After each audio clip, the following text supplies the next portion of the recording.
24 में 421 and 427 when divided by the same number leaves the remainder 1. ठीक है, तो आपसे पूछा है how many numbers can be used as a divisor in order to get the remainder 1. Divisor का मतलब क्या होता है, आपको मैंने बहुत उसमें बताया है, दैट इज फैक्टर. फैक्टर को ही हम क्या कहते हैं, डिविजर कहते हैं. इसका मतलब क्या है, मुझे इस वैल्यू में क्या निकालने हैं, फैक्टर्स निकालने हैं. यानी कि यहाँ पर जो कॉमन फैक्टर होंगे कितने हैं, वही हमारा आंसर है. ठीक है, अब इसने बोला है कि बस यहाँ पर एक छोटा सा चीज ये करना था आपको, लीव द सेम रिमाइंडर 1.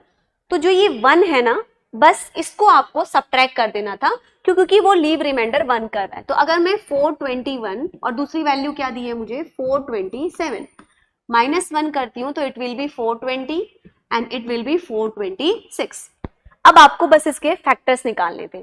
तो अगर आप 420 के फैक्टर्स निकालोगे और दूसरी वैल्यू है 427, राइट, तो 420 के फैक्टर्स आपके आएंगे 2 इंटू 2 इंटू 3 इंटू 5 इंटू, मैं निकाल के देख लेना, 7 इंटू 1.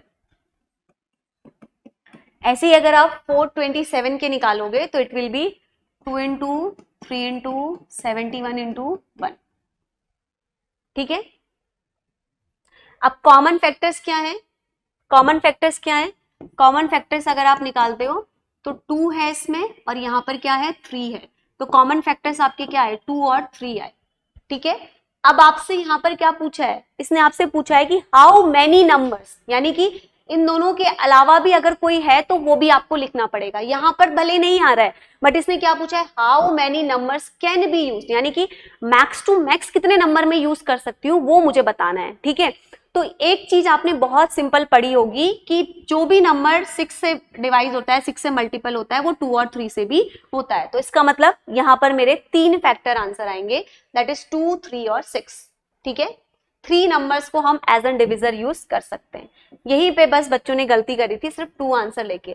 ये क्वेश्चन में लैंग्वेज बहुत केयरफुली पढ़ा करो. How many numbers, how many numbers का मतलब है कितने मैक्सिमम नंबर्स हैं जिसको आप यूज कर सकते हो. तो हाउ मेनी की वजह से यहाँ पर हमारा क्या आ गया, ये वैल्यू मेरी आ गई.